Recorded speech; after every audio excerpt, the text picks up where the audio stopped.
법화경의 23번째 품이 야광보살 본사품입니다. 야광보살이다 했으면은 주인공을 야광보살이다 했으면은 약이 뭐예요? 아픈데 아픔을 다스리는 거죠, 그죠? 고통을 다스리는 거. 그러니까 고통을 다스리는데 으뜸인 보살. 그럼 뭡니까? 모든 사람을 이롭게 하는 보살입니다. 부처님의 다른 이름이 될 수도 있습니다. 부처님이 출가하시고 세상에 나오신 것도 모든 사람을 이롭게 하고 안락하게 하기 위해서잖아요. 그래서 괴로움이 없어지게 하는 거니까 이 괴로움을 없애는데 으뜸인 보살. 그래서 야광보살입니다. 본사다 했을 때는 이 오늘날 야광보살이 됐는데 이 야광보살이 지난 인연, 본래 인연들은 어떠한 일이 있었는가? 바꾸어 말하자면은 어떠한 과정을 거쳐서 야광보살이라는 이름을 얻게 되었느냐? 이렇게 얘기합니다. 야광보살, 부처님의 다른 이름이다. 이렇게 생각하면 됩니다. 뭐 야광이 따로 있고 의왕이 따로 있고 이런 거는 아닙니다. 그러면은 야광보살 본사품의 첫 번째에 나오는 야광보살의 인연을 질문하는 질문자가 있습니다. 이 보살을 인연하여서 야광보살의 지난 전생 얘기가 나옵니다. 그러면 이 보살의 이름이 의미심장합니다. 수왕화보살입니다. 수왕화보살. 여기서는 수광화 이렇게 되어 있는데 이 숙자는 별 숫자입니다. 모든 별의 으뜸인 그리고 가장 빛나는 보살. 모든 별의 으뜸이면은 우리 지구 차원으로 보면 뭐겠습니까? 네? 모든 별의 으뜸. 뭐 태양도 되겠지만은 일단 이제 별들로 한정을 했을 때는 북극성이 되죠. 네, 왜냐? 우리가 이렇게 바라보면은 북극성을 중심으로 하늘의 모든 별이 다 돌잖아요. 네? 뭐 사실은 그게 아닌데 우리가 보기에는 그렇다 이거죠. 그래서 모든 별들의 중심이면서도 꽃같이 빛나는 보살이다. 그럼 뭐예요? 반짝반짝 아름다움의 왕이다 이 말입니다. 온갖 하늘에 수많은 별들이 있잖아요. 그죠? 이 수많은 별들이 전부 다 아름다움입니다. 바꾸어 말하자면은 모든 불보살, 모든 우리들입니다. 그 가운데서 가장 반짝임의 중심이면서 또 빛나는 보살. 그 보살이 이제 인연하여서 묻습니다. 세존이시여 야광보살은 어찌하여서 이 사바세계에서 유행합니까? 이 사바세계를 다닙니까? 이 말입니다. 야광보살은 어떠한 인연으로서 야광보살이 되어서 이 사바세계의 모든 생명들에게 아픔을 치료하고 이익과 안락을 주십니까? 이렇게 야광보살의 인연을 묻습니다. 그래서 부처님이 모든 반짝임, 아름다움의 으뜸, 빛남의 으뜸인 이 수왕화 보살에게 고통을 다스리는 으뜸인 실천하는 보살의 으뜸인 야광보살이 전생에 대해서 이야기합니다. 아득한 옛날에 부처님이 계셨다. 수왕화. 아득한 옛날에 부처님이 계셨다. 그거는 서품에 나오는 대로 1월 정명덕 부처님입니다. 그 부처님이 간지스강에 모래수같이 많은 부처님이 계셨다. 그 이름이 1월 정명덕이다. 태양과 같은 정명덕, 맑은 공덕, 맑고 밝은 공덕, 달과 같은 맑고 밝은 공덕. 뭐예요? 빛의 공덕을 다 갖추신 부처님이 계셨다. 간지스강이 모래알 수만큼 많았다. 모든 부처님을 말합니다. 모든 부처님의 속성이죠. 그죠? 그래, 정명덕이기 때문에 어떻게 됩니까? 태양과 같이 밝아도 우리 눈을 눈부시게 하지 않습니다. 맑음이기 때문에 그렇습니다. 우리 눈을 해치지를 않습니다. 정명덕, 맑음의 밝음입니다. 근데 그 부처님이 계셨을 때 이제 불국토의 모습은 뭐 앞에 나온 거하고 똑같습니다. 대지는 손바닥같이 평평하고 유리로 이루어지고 보배나무로 장음되고 보배꽃에 번개가 있고 깃발들이 있고 그죠? 그 나라에 두루하고 웃자고 저짜고 이렇게 나옵니다. 제일 중요한 거는 땅이 평평하고 유리와 같이 투명했다. 이것이 중요합니다. 땅이 뭡니까? 모든 생명이 딛고 서 있는 바탕입니다. 그리고 모든 생명이 거기서 움터 나옵니다. 우리같이 불투명해가지고 10길 물 속을 알아도 1길 사람 속을 모르는 이게 아니고 표와 리가 같다 이 말입니다. 솔직하다. 표리가 부동하지 않는 세상. 그리고 평평한 세상. 그것은 평등한 세상입니다. 하나인 세상. 모든 사람이 하는 일은 달라도 똑같이 서로 존중받는 거에서는 똑같은 세상이 될 수가 있겠죠. 그죠? 어쨌든 뭐 불국토는 그게 저거고 이 불국토에 대한 얘기는 아마 몇 번 제가 해드린 것 같았습니다. 그때에 그 수많은 부처님의 제자 가운데 보살이 한 분 있었다. 그 보살의 이름이 일체중생 희견보살이 있었다. 이 바로 일체중생 희견보살이 바로 야광보살이 됩니다. 그러면은 야광보살이 되기 위해서는 모든 사람의 모든 존재의 아픔을 어루만지기 위해서 그러기 위해서는 가장 기본적으로 어떤 데서 출발해야 되느냐 해서 바로 힌트가 여기에 나오는 일체중생 희견보살입니다. 모든 생명을 희견, 기쁨으로서 바라보는 보살입니다. 모든 생명을 언제나 기쁨으로서 바라봅니다. 그 생명들이 좋은 점만 바라보는 거죠. 긍정적인 면만 바라보는 거죠. 그죠? 중생을 기피하는 보살이 아닙니다. 중생을 기쁨으로서 언제나 바라보는 보살. 그럼 뭐예요? 모든 생명과 함께 사는 보살입니다. 나 홀로 뚝 떨어져서 살겠다. 이게 아닙니다.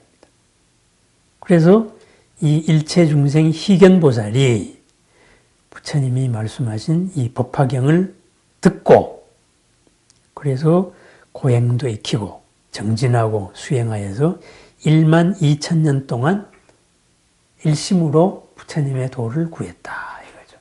그리하여서 마침내 첫 번째 얻은 그 바로 수행의 과보가 있습니다. 그 수행의 과보가 뭐냐? 삼매를 얻었다 이거죠.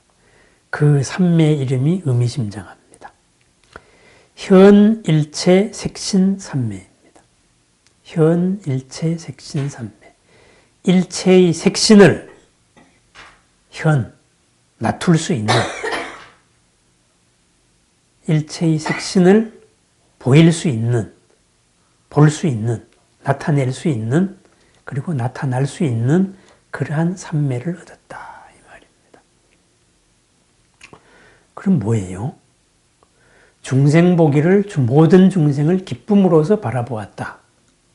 그래서 그러한 모든 생명과 더불어 삶 속에서 끝없는 도를 추구한 결과 마침내 얻은 것은 어떤 몸이라도 바로 나타낼 수 있는 삼매를 얻었다 이 말입니다. 그럼 어떤 몸이라도 나타낼 수 있다 이 말은 무슨 말이겠어요? 어떤 존재라도 그 존재의 모습으로서 나타냅니다. 그 수준에 따라서 나타냅니다. 바꿔 말하자면 뭐냐? 어떠한 사람이라도 이 사람을 만나면은 세상에 이 사람만이 나를 이해할 수 있구나. 나를 이해해주는 유일한 사람. 누구나의 친구입니다. 대승불교식으로 말하면 청하지 않은 벗입니다. 친구로서 청하지 않아도 가장 자기의 마음을 알아주는, 자기의 삶을 알아주는 삶입니다. 그래서 왜? 그 존재와 똑같은 색신, 몸을 드러낼 수 있으니까. 상대방과 똑같이 눈높이에서 같아지는 겁니다. 그럼 이 말은 무엇이냐? 중생보기를 즐겨이 하면은 즐거운 마음으로 딴 사람들을 보면은 마침내 모든 사람하고 맞출 수 있다. 이런 말이 됩니다. 괴로움이 극에 달한 사람들이 뭐예요? 괴로움이 극에 달한 사람들. 우리 현상에서 이렇게 볼 수 있는 것은 뭐 물질적으로 아니 육체적으로 아파가지고 오는 사람은 그거는 이제 내과나 외과에 가서 치료하면 되겠죠, 그죠? 그런데 정신적인 괴로움이 크게 달하면 뭐가 됩니까? 정신과적인 병이 일어나죠. 마음의 병이 일어나죠, 그죠? 그러면은 정신과 의사의 가장 기본 철칙이 뭐냐 하면은 환자를 가장 이해를 할 수 있어야 됩니다. 그 사람의 말을 다 들어주고 이해를 하고 그 사람이 느끼기에 세상에 이 사람밖에 없다. 그런 표리부동하지 않은 마음이 있는, 공감해주는 사람이라야 됩니다. 그러면은, 그러려면은 그 사람하고 하나 되려는 마음, 자비심이 처음부터 있어야 됩니다.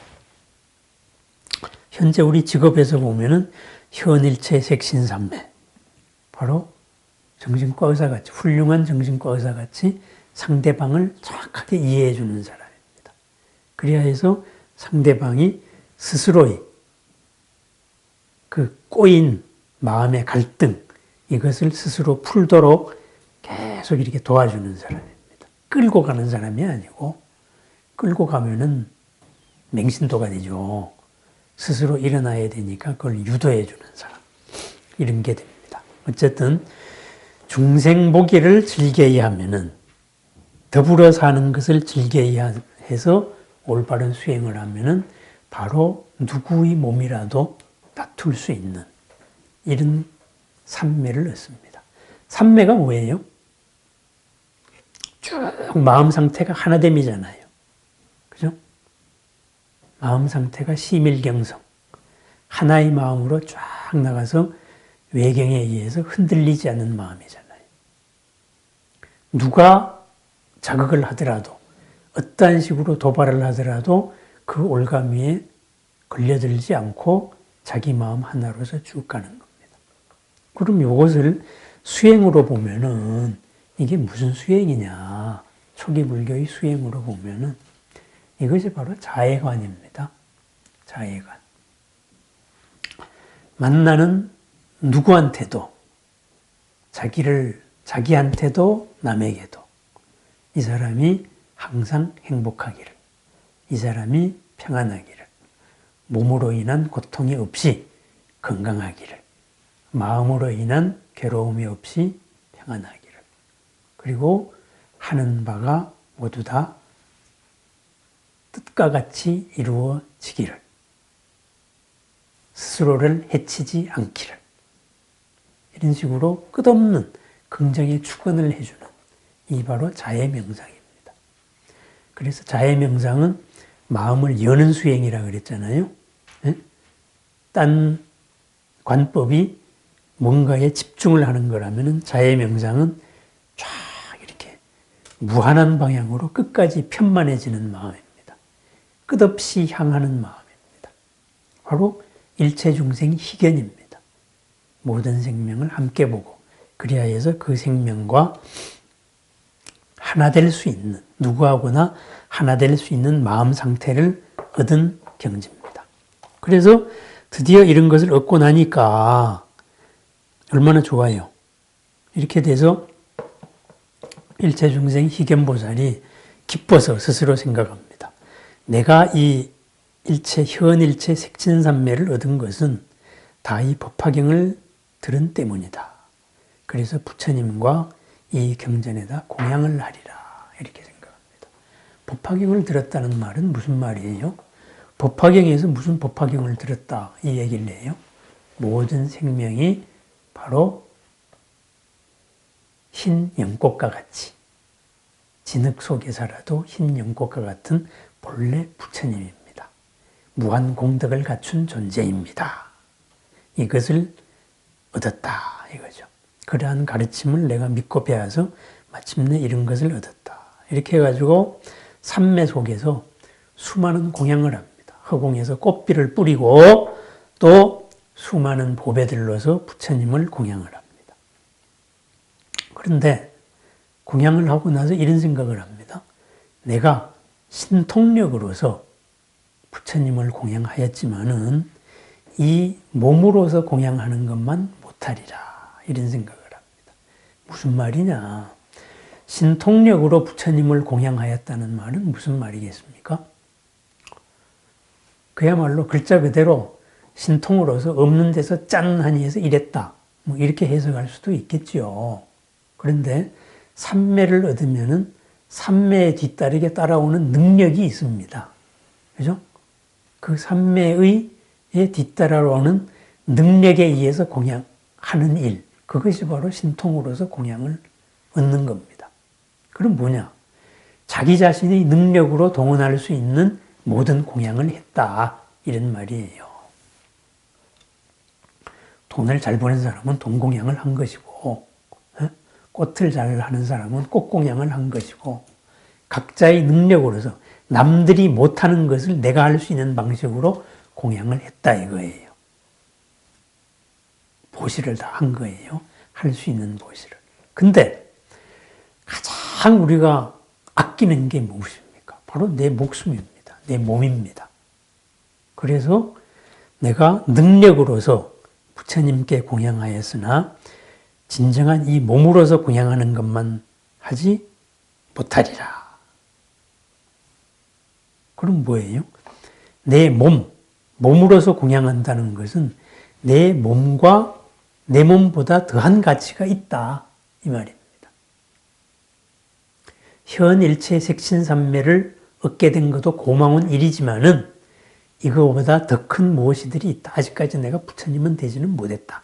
더욱더 향상일로에서 정진을 하겠다. 바로 이런 공양입니다. 보시는 주고 받는 겁니다. 반드시 거긴 메아리가 있는 겁니다. 그래서 어떻게 하느냐? 스스로의 몸을 태웁니다. 그래서 온갖 향을 먹고 마시고 바르고 그리고 온갖 하늘의 보배옷으로 스스로를 감고 그리고 신통력의 발언으로 몸을 태우니 그 광명이 80억 항하의 간지스강의 모래수보다 많은 세계를 두루 비추었다. 이렇게 되어 있습니다. 글자 그대로 보면 이것이 소신공양입니다. 소신공양. 향을 먹었다. 이 말은 무슨 말이겠어요? 내 몸속에도 향기로운 모든 것으로서 가득 찼다. 향을 발랐다. 내 몸 바깥도 모든 향기로움이다. 그리고 아름다운 하늘 옷을 입었다. 그것도 가장 아름다움의 극치. 그럼 뭐예요? 온갖 더러움을 여의고 순수한 마음, 공덕의 마음으로서 몸을 만들고 마음을 만들고 그래야 해서 신통력으로서 스스로의 서원의 힘으로서 불을 붙였다. 이거죠. 그럼 불을 붙이면은 그 결과는 빛이 나오잖아요. 이 빛이 바로 80억 간지스강의 모래알 수만한 세계를 비추었다. 그냥 우리 몸을 태웠으면 그냥 거기서 끝나는 거예요. 순수한 서원으로서 내 본래의 지혜를 밝혔기 때문에 80억 간지스강의 모래알보다 많은 세계를 감동을 시켰다 이 말입니다. 그 빛이 거기에까지 미쳤다. 그것은 그 모든 세계들이 감동을 했다 이 말입니다. 그것을 상징적으로 드러낸 겁니다. 이게 소신공양입니다. 소신공양이 정말로 내 몸을 태웠다. 이게 아닙니다. 소신공양의 앞에 절차가 있잖아요. 그죠? 우선 모든 생명은 부처님이다. 이런 법화경의 가르침을 듣고 믿어야 되고, 그 다음에 일체 중생 보기를 기쁨으로서 해야 되고, 더불어 같이 사는 것을 좋아해야 됩니다. 그 다음에 그들과 눈높이가 같아야 됩니다. 색신으로서 하나 되어야 됩니다. 그 바탕 위에서 한 단계 더 나가는 거, 여기서 머물지 않겠다. 에? 나의 할 수 있는 모든 것을 다하겠다. 이렇게 해서 내 몸을 버릴 만큼 지혜의 힘으로서 지혜를 밝혀서 온 세상을 감동시키는 것. 이것이 소신공양입니다. 그래서 이제 비유의 경전이니까, 이러니까는 바로 시방세계의 80억 항아사수의 세계의 모든 부처님들이 동시에 찬탄하죠. 훌륭하고 훌륭하다. 이것이야말로 참된 정진이다. 이것이야말로 열애께 드리는 참된 공양이다. 어떠한 보시를 하더라도, 어떠한 것으로서 부처님을 공양하더라도 이와는 미칠 수가 없다. 그죠? 이 보시가 제1의 보시가 되는 것, 가장 으뜸되는 보시가 되는 이유는 법으로서 모든 열애를 공양했기 때문이다. 이 말입니다. 그러면은 법으로서 모든 열애를 공양했다. 바로 이 온몸을 다해서 지혜의 밝음으로서 공양했다. 이 말입니다. 제바달다품에 보면은, 앞에 제바달다품에 보면은 이런 말이 나옵니다. 뒷부분에 삼천대천세계의 계자씨만한 땅일지라도 우리 부처님이, 보살이 모든 생명을 위하여서 몸을 바치지 않은 곳이 없다. 신명을 바치지 않은 곳이 없다. 이런 문장이 있습니다. 바로 그겁니다. 똑같은 장면입니다. 삼천대천세계의 계자씨만한 땅, 티끌만한 땅이라도 거기 하나하나에 우리 서가모니 부처님께서 모든 생명을 위해서 거기가 바로 몸을 바치신 땅이다. 이거와 똑같이 이렇게 몸을 태우는 보시가 으뜸인 이유는 이것이 가장 최상의 보시고 이것이 진정한 진리로서 모든 부처님을 공양한 거다. 그럼 진리로서 공양한 것은 뭐다? 나의 신명을 아끼지 아니하고 한 보시입니다. 그것으로서 무엇을 위하여서 80억 세계를, 80억 항아사 세계를 밝히기 위해서, 그 세계를 감동시키기 위해서 그렇게 한 겁니다. 원한으로서 우리가 내 몸을 태우면 어떻게 되겠어요? 세상이 감동을 하겠습니까? 어떤 이기적인 목적이나 정파적인 목적을 가지고 몸을 태우면은 한 세계도 감동하기 힘들 겁니다. 한 세계의 뜻을 함께하는 그 집단은 감동시킬 수 있겠죠. 그죠? 인과 속에 맺혀 있고. 바로 그렇습니다. 우리가 소신공양이, 법화경의 이 소신공양 때문에 후대에 이게 소신공양이 유행을 해요. 네? 손가락도 태우고, 팔도 태우고. 뭐 이렇게 하니까 참 대단한 거죠. 그 결심이 대단합니다. 이제 어떻게 보면은 고행의 극치라고 할 수도 있습니다. 그 자체로는 대단합니다. 그런데 그 소신공양 이 자체를 가지고 대단한 거다 해가지고 그 사람은 대단한 정진을 했다. 여기서 나가야지 거기에 무엇인가의 대단한 무엇이 뒤따랐을 것이다. 이렇게 믿고 이렇게 하는 건 안 된다 이 말이에요. 그것은 부처님께서 고행을 벌인 이유하고 똑같습니다. 고행을 벌인 이유하고 완전히 피골이 상접해가지고 천신들도 쟤 죽었니 살았니 이렇게 될 정도까지 고행을 했지만은 이런 몸을 이겨내가지고 내가 도를 얻겠다. 이것은 틀렸다. 서가모니 부처님이 버렸잖아요. 마찬가지로 내가 이 몸을 부처님 앞에서 태워가지고 이 공덕으로서 도를 얻겠다. 이것은 X표예요. 소신의 전제는 일체 중생 희견과 현일체 색신이에요. 이렇게 됩니다. 이렇게 되어서 그 다음번에 몸이 없어졌으니까 어떻게 됐어요? 아직까지 부처님이 안 됐으니까 새로 태어나야 될 거 아니에요. 네? 온 세상을 비틀어서 감동을 시켰습니다. 공덕으로서. 아, 참. 거기 소신공양의 전제 조건에서 그거 희견하고 현일체 색신삼매하고 그 다음이 향을 먹고 향을 바르고 하늘옷을 입으라 그랬잖아요. 그리고 신통으로서 불을 밝히잖아요. 그럼 뭐예요?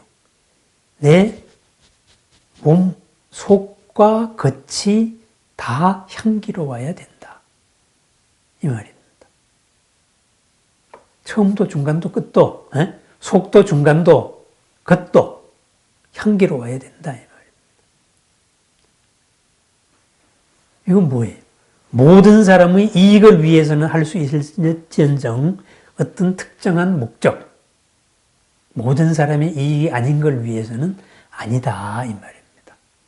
그래서 이런 상징 구조가 바로 소신공양에 숨어 있습니다. 그래서 이 법화경의 이 소신공양을 글자 그대로만 이렇게 해석하면 안 돼요. 어쨌든 이렇게 해서 1200년 동안 80억 항아사 세계를 밝혔습니다. 그 향기와 감동이 1200년 동안 지속된 거죠.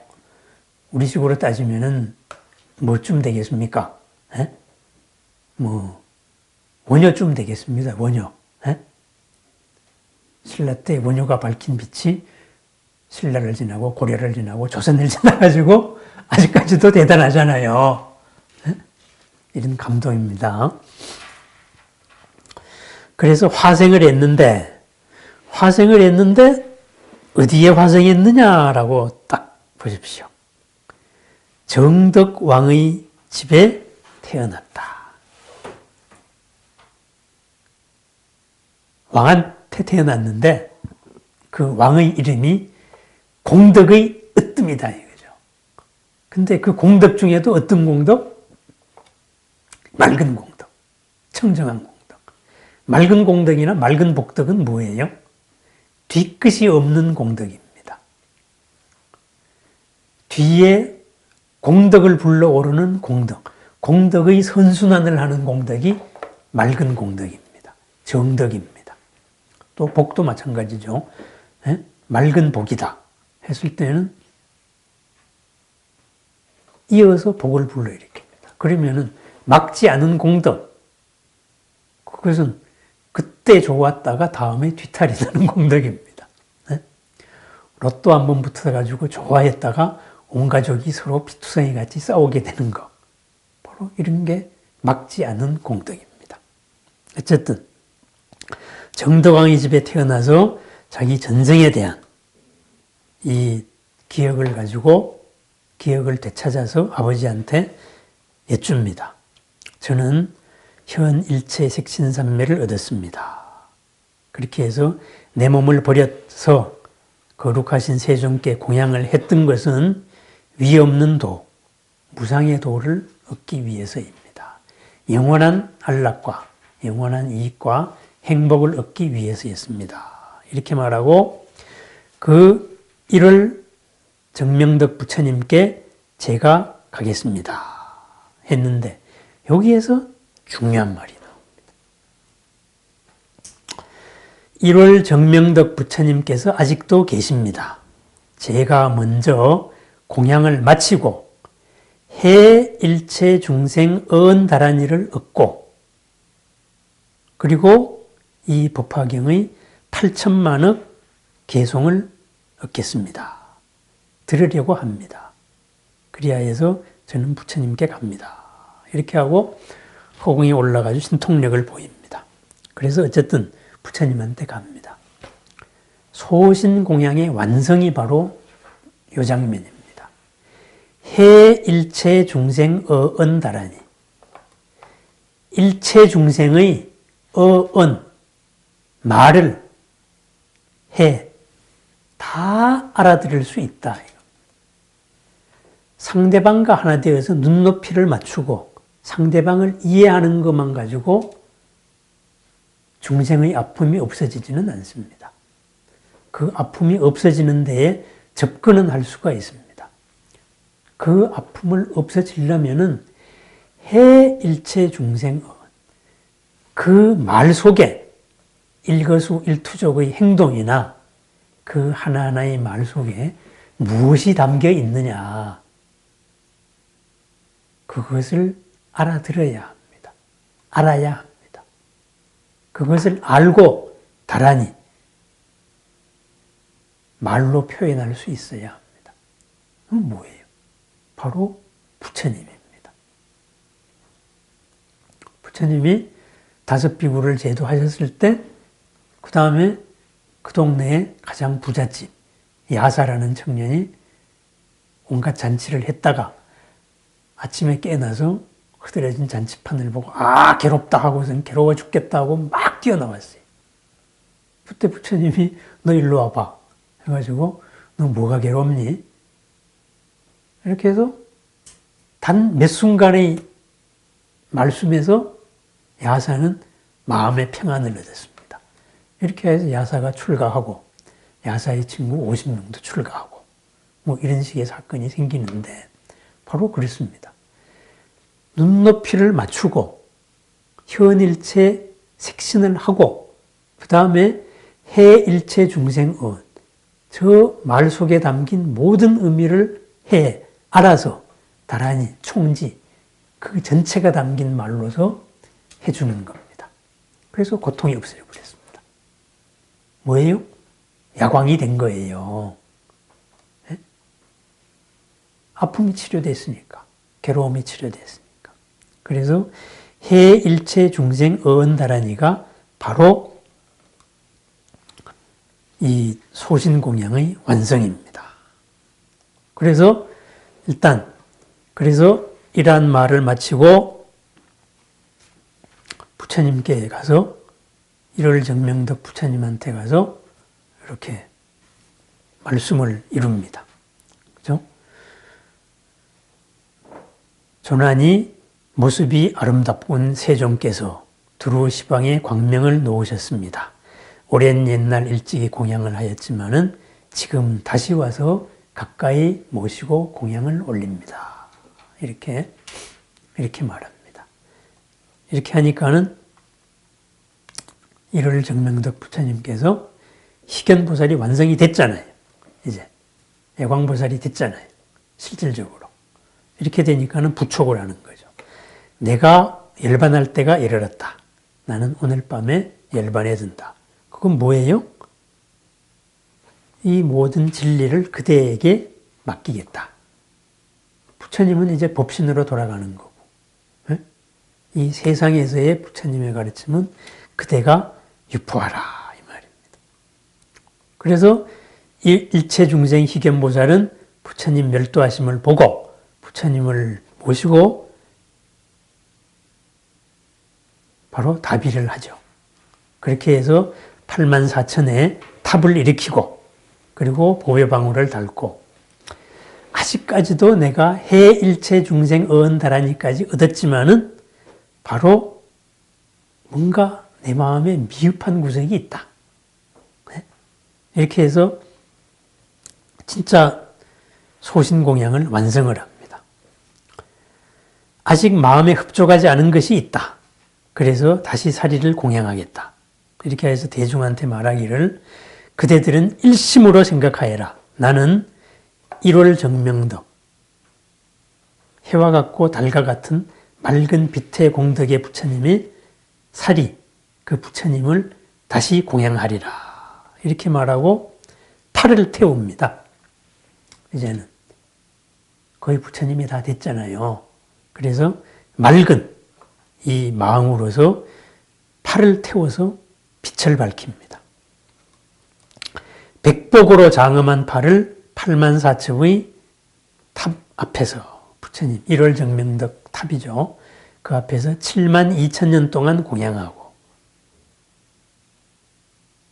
그리고 무수한 대중들이 안욕따라 삼맥삼보리의 마음을 내게 하고 현일체 색신삼매를 얻어 머물게 했다. 팔을 태운 공덕으로서 말했습니다. 이 72,000년 동안 이렇게 신통력으로서 백복으로 장엄된 팔을 태워서 빛의 공덕으로서 가득 차게 했습니다. 그 공덕의 결과는 모든 중생 하나하나가 여광보살의 직전같이 현일체 색신삼매를 얻었습니다. 불국토가 돼 가는 거죠. 그러니까는 상징적으로 우리 스승이신 일체중생 희견보살이 팔을 태웠으니까 몸이 다 갖춰지지 못했구나. 그러니까 일체중생 희견보살이 그렇게 말하죠. 나는 이미 두 팔을 버렸다. 그랬으니 이제 진짜 부처님의 금빛 몸을 얻으리라. 나의 일이 참되다면은 헛되지 아니하다면은 나의 두 팔은 옛날처럼 회복되겠다. 이렇게 말하니까는 완전히 두 팔이 회복되고 금빛 몸을 얻었어요. 그래서 이 자가 누구냐? 이 일체중생 희견보살이 누구냐? 바로 야광보살이다. 지금의 야광보살이다.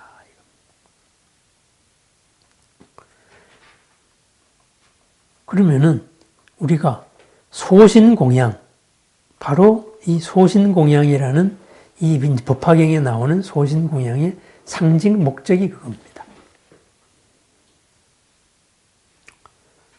일체 중생이 부처님이 되어야 되는 존재고 부처님이시니까 우리는 그분들과 같이 삽시다. 모든 생명보기를 즐겨이 하십시다. 그래서 일체 중생 희견하십시다 이 말입니다. 그리하여서 두 번째로는 그러한 존재들과 내가 다 놔둘 수 있는 나의 그릇을 키우십시다 이 말입니다. 현일체의 색신을 할 수 있게 나는 내 집단의 마음도 내 가족의 마음도 문을 못 엽니다. 공감을 못 하는데 그것을 모든 사람이 할 수 있도록 키웁시다. 그리고 마침내는 그들과 하나 되는 가장 깊은 마음에서 나오는 자기도 뭘 원하는지 뭐가 괴로운지 모르는 그 깊은 마음까지를 우리가 이해하고 그것을 바로 풀어주십시다. 고통을 풀어주는 아픔을 풀어주는 그러한 존재가 되십시다. 그러한 목표를 세우고 삽시다 이 말입니다. 그러한 목표에 도달하면 뭐예요? 그건 부처님이니까. 그건 야광보살이니까. 야광보살은 그렇게 됐다 이거예요. 그리고 우리는 뭐야? 그렇게 되어가는 과정입니다. 그래서 목표를 그렇게 세우세요. 그렇게 한번 살아보세요. 더불어 같이 사는 삶에 익숙하세요. 스스로를 현일체 색신할 수 있게 내 껍질, 나를 싸고 있는 수많은 껍질을, 업의 껍질을 깨나가셔야 된다. 이것이 바로 그리하여서 마침내 나를 싸고 있는 모든 업들의 총체적인 상징으로 이 몸을 불살라 버릴 정도의 끝없이 나를 깨나가십시다. 이것이 바로 소신공양입니다. 그렇게 나의 한계를 깨나가면은 누구하고도 해일체 어언할 수 있다. 그러니까 부처님이 된다. 그게 부처로 사는 길이다 이 말이에요. 그래서 부처님으로 사는 길, 이것이 바로 야광보살 본사품. 괴로움을 어루만져주는 보살의 삶. 이렇게 표현을 한 게 야광보살 본사품입니다. 우린 뭐 이렇게까지는 이 글자 그대로의 이런 야광보살 본사품까지는 될 수 없습니다. 다만 이 소신공양에서 우리가 꼭 배워야 될 거는 소신공양의 목적 뭐냐? 나 자신을 태우자 이 말입니다. 뭘? 나 자신을 얽고 있는 한계, 스스로를 한계 짓고 있는 내 업, 스스로를 한계 짓고 있는 내 생각, 나를 가두고 있는 내 껍질을 태우자. 껍질을 깨자 이거예요. 껍질을 벗어난 더 큰 내가 되자 이 말입니다. 그렇게 하나하나 껍질이 깨어지고 알이 깨지고 더 큰 알이 깨지고 더 큰 알이 깨지고 하다가 보면은 마침내 모든 한계가 없어지는 거죠. 그죠? 그러면은 그 알을 깨려면 어떻게 해야 되느냐? 이경전식으로 표현을 빌리면은 속도 향기롭게 만들어야죠. 향을 먹어야죠. 그죠? 겉모습의 삶도 아름답게 살아야 됩니다. 하늘 옷을 입어야 됩니다.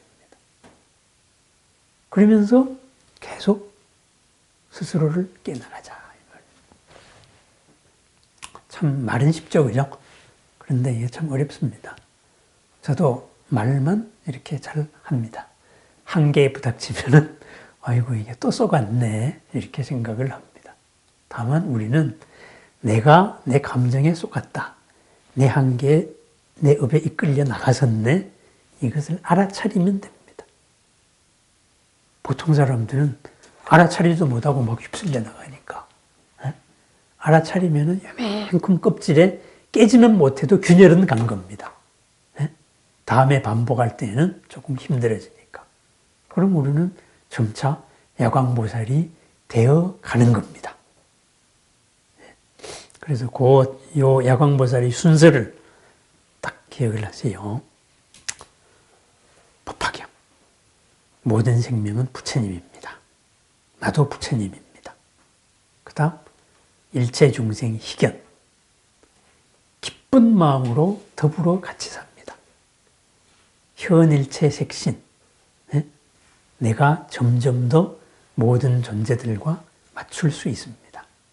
도둑놈한테는 도둑놈의 모습, 임금한테는 임금의 모습, 임금의 수준, 모든 수준에 내가 변신을 할 수 있을 만큼 나를 키웁니다. 그 다음에 마침내 그 본질을 다 알아듣습니다. 알아들으면 뭐래요? 그 다음에 그걸 다스려 줍니다. 야광.